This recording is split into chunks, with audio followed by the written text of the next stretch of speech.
Hello' everyone, welcome back to the channel Parthapratim Majumdar. আজি আমি কথা পাতিম APSC লিগেল মেট্ৰলজি 2025-ৰ এই যে আমাৰ এক্সাম ডেট কেতিয়া আছে, কেতিয়া হ'ব, তাৰ বিষয়ে আলোচনা কৰিম, তাৰ বিষয়ে কথা পাতিম। ভিডিঅ'টো আমি মানে একদম শ্বৰ্টকৈ ৰাখিম, অতি চমুকৈ আমি কথাবোৰ পাতিম যাতে বহুত বেছি দীঘল নহয়। এণ্ড মই যিকেইটা ছিৰিজ ষ্টাৰ্ট কৰিছিলোঁ এনভাইৰনমেণ্টৰ বা ডিজিজৰ বা আমাৰ কনষ্টিটিউশ্যনৰ যিখিনি ক্লাছ মানে কৰাইছিলোঁ, আৰু কেইটামান ক্লাছ আছে পেণ্ডিঙত। এনভাইৰনমেণ্টৰ এটা আহিব, এটা ছায়েন্স এণ্ড টেকৰ আহিব, কমপ্লিট কাৰেণ্ট এফেয়াৰ্ছ আহিব। এইখিনি আমাৰ কাম চলি আছে, আহি যাব অতি সোনকাল, আমাৰ এই প্লেটফৰ্মটোতে আহি যাব। ঠিক আছে, নাও এক্সাম ডেট কেতিয়া হ'ব এতিয়া আপোনালোকে হয়তো গম পায়, যিখিনি হয়তো মোৰ ভিডিঅ'খিনি চাইছিলে। মই আজিৰ পৰা 3 মাহ বা 4 মাহ আগত যিকেইটা ভিডিঅ' বনাইছিলোঁ, তেতিয়া মই কৈছিলোঁ যে পৰীক্ষাটো হয়তো হ'ব পাৰে জুলাইৰ লাষ্টত বা হয়তো আগষ্টৰ ফাৰ্ষ্ট উইকত, হয়নে, বা ছেকেণ্ড উইকত মই কৈছিলোঁ তেনেকুৱাকৈ। কিন্তু ইতিমধ্যে এতিয়া ছেকেণ্ড উইক পৰিছে, আজি 8 আগষ্ট হয়, হয়নে? চ' এতিয়াতো পচিবলে নহয় এক্সামটো হোৱাৰ। এণ্ড আমাৰ 10 আগষ্ট মানে ছানডে কি পৰীক্ষা আছে? ডিপাৰ্টমেণ্টেল এক্সাম এটা আছে, এগ্ৰিকালচাৰেল ডেভেলপমেণ্ট অফিচাৰ। ঠিক আছে, মানে এইটোৱে আছে, প্ৰবেবলি এগ্ৰিকালচাৰেল পৰীক্ষাটো আছে। চ' পচিবল নহয় 10 আগষ্টত হোৱা। দেন থাকিলে 17 আগষ্ট, সেইটোও পচিবল নহয়, কাৰণ আকৌ 10 দিনৰ ভিতৰত কেনেকৈ পৰীক্ষা পাতি দিব? কেণ্ডিডেট লিষ্ট ওলাব আছে, হয়নে? এডমিট কাৰ্ড ওলাব আছে।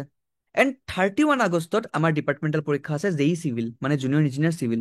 এই নটিচটো আজি আহিছে, 8 আগষ্টত আহিছে। ঠিক আছে, চ' যদি 31 আগষ্টত আমাৰ জেই চিভিলটো হয়, তেনেহ'লে লিগেল মেট্ৰলজি কেতিয়া হ'ব সেইটো এটা প্ৰশ্ন। এতিয়া তাৰ কাৰণে আমি চাব লাগিব যে আমাৰ এভেইলেবল এক্সামছ কি কি আছে। অবভিয়াছলি লিগেল মেট্ৰলজি আছে, তাৰ লগতে আমাৰ এই চিভিল আছে, মানে এছিষ্টেণ্ট ইঞ্জিনিয়াৰ চিভিল, দেন এই মেকানিকেল আছে, য'ত 7টা পষ্ট আছিলে, মই অলৰেডি ভিডিঅ' বনাই থৈছিলোঁ। এণ্ড আমাৰ এই চিভিল আছে, মানে এই 3টা পৰীক্ষা আছে, লগতে APSC লিগেল মেট্ৰলজি, মানে 4টা পৰীক্ষা। ঠিক, ক্লিয়াৰ? অ'কে, এভেইলেবল ডেটছখিনি চাওঁ আমি। 17 আগষ্ট, 24 আগষ্ট, এই দুটাতো পচিবল একদমেই নহয়, সেইটো মই অলৰেডি কৈ দিলোঁ। 17 আগষ্ট পচিবল নহয় বিকজ 10 দিনো নাই, কেণ্ডিডেট লিষ্টে নাই ওলোৱা, এডমিট কাৰ্ড নাই ওলোৱা, পচিবল নহয়। 24 আগষ্ট পচিবল নহয় বিকজ 24 আগষ্ট ক'ব গ'লে আল্টিমেটলি যদি যদি হ'ব লাগে 24 আগষ্টত সঁচাকে, তেনেহ'লে আজি বা কালিৰ ভিতৰতে হয়তো আমাৰ কেণ্ডিডেট লিষ্ট ওলাব লাগিছিলে, কাৰণ কেণ্ডিডেট লিষ্ট ওলোৱাৰ 10 দিনমান পিছতহে আমাৰ ক'ব গ'লে এডমিট কাৰ্ড দিয়ে, এণ্ড তাৰে ক'ব গ'লে 5-6 দিন পিছত আমাৰ পৰীক্ষা হৈ যায়।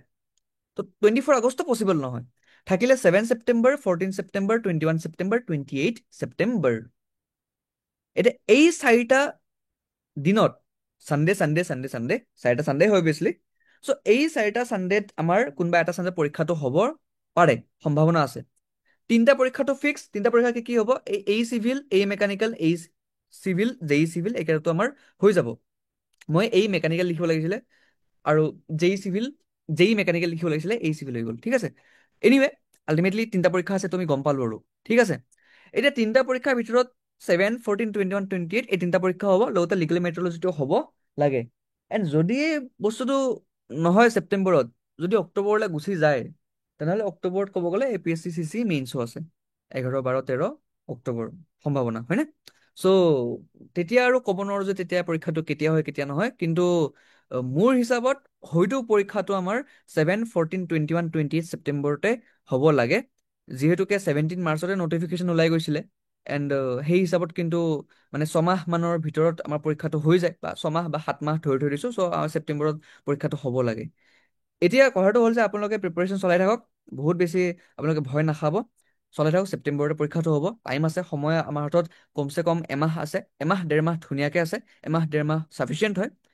এতিয়া তাৰ কাৰণে যদি আপুনি ভাবিছে নিজৰ প্ৰিপাৰেশ্যনটো চলাবৰ কাৰণে, যিসকল ষ্টুডেণ্টছে এতিয়ালৈকে টেষ্ট চিৰিজ নাই লোৱা, যিসকলে লৈছে ঠিক আছে, বা যিসকলে এতিয়ালৈকে টেষ্ট চিৰিজ নাই লোৱা, তেওঁসকলে আমাৰ টেষ্ট চিৰিজটো ল'ব পাৰে, য'ত আমাৰ 5 ফুল লেংথ টেষ্ট থাকিব, ছায়েন্সৰ থাকিব, only in 499. Already 30 plus students have joined and they have attempted the test and they have liked the test. In fact, আমি এটা কুৱেশ্যন বেংকৰ ৰিলিজ কৰাৰ কথা আছিলে, বাট আমি কুৱেশ্যন বেংকটো ৰিলিজ এই কাৰণে কৰা নাই, ভাবিছোঁ যে পৰীক্ষাটো আগষ্টতে হৈ যাব।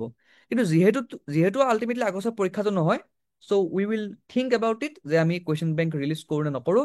বাট তাৰে আগতে আপোনালোকে যদি লিগেল মেট্ৰলজি টেষ্ট চিৰিজ বিচাৰি আছে, এই 5 ফুল লেংথ আপুনি টেষ্ট চিৰিজখিনি পাই যাব। এণ্ড আমাৰ যিখিনি বেটছৰ ষ্টুডেণ্ট আছে, তেওঁলোকৰ কাৰণে আমাৰ যদি আমি কুৱেশ্যন বেংকটো ৰিলিজ কৰোঁ, তেওঁলোকে আমাৰ এটা ডিছকাউণ্টতে পাই যাব। চ' সেইকাৰণে আপোনালোকে টেষ্ট চিৰিজটো জইন কৰি ল'ব পাৰে। ঠিক আছে, নম্বৰ দিয়া আছে, হোৱাটছএপ কৰিলে হ'ল বা মেইল কৰিলে হ'ল, আপোনালোকে চিম্পলি নিজৰ নামটো লিখি দিব ধুনীয়াকৈ হোৱাটছএপত বা মেইলত লিখি দিব, আপোনালোকে এনৰোল কৰি ল'ব পাৰিব, একো প্ৰব্লেম নাই। ঠিক আছে, অলৰেডি চাওক we have around 30+ students as you can see, and this is our Google ক্লাছৰুম, য'ত ক'ব গ'লে আমি গোটেইখিনি বস্তু আপলোড দিওঁ, ইনক্লুডিং চাম ফ্ৰী PDFs আমি ইয়াত আপলোড দি দিওঁ। ঠিক আছে, so' how to join? WhatsApp on the given number ডিছক্ৰিপশ্যনত দিয়া আছে, জাষ্ট হোৱাটছএপ কৰিলে হ'ল নিজৰ নামটো NAPC legal metrology test series বুলি লিখি দিলে হ'ল, ডেটছ ইট। ঠিক আছে, all the best, join Telegram and join WhatsApp, তাত আমি ফ্ৰী কণ্টেণ্টবোৰ দি থাকোঁ, CWE কাৰণে আমাৰ বহুখিনি কণ্টেণ্ট দিয়া আছে। এণ্ড আপোনালোকে অলৰেডি গম পায় যে লিগেল মেট্ৰলজি যিটো পৰীক্ষা হ'ব তাৰ যিখিনি কুৱেশ্যনছৰ ডিফিকাল্টি লেভেল হয় এণ্ড যিখিনি CWE ডিফিকাল্টি লেভেল হয় অলমষ্ট চিমিলাৰ হয় হয়নে? ইনফেক্ট CWE লেভেলটো অকণমান হাইয়ে হয় আমাৰ লিগেল মেট্ৰলজিতকৈ। চ' টেলিগ্ৰামত আপোনালোকে ফৰ ফ্ৰী আমাৰ মাল্টিপল টেষ্টৰ ক'ব গ'লে solutions, answer keys and question papers upload কৰা আছে, আপোনালোকে তাতে যাওক, আমাৰ টেলিগ্ৰাম গ্ৰুপত ডিছক্ৰিপশ্যনত আমাৰ লিংক আছে, এণ্ড গৈ পেলাই আপোনালোকে ফৰ ফ্ৰী বস্তুখিনি এভেইল কৰক। এণ্ড যাৰ ডেডিকেটেড মক্স লাগে তেওঁসকলে ডেফিনেটলি আমাৰ জইন কৰিব পাৰে, চ' দেট আপুনি আমাৰ এটা কমিউনিটিৰ পাৰ্ট হৈ যায়। ঠিক আছে, অল দ্য বেষ্ট।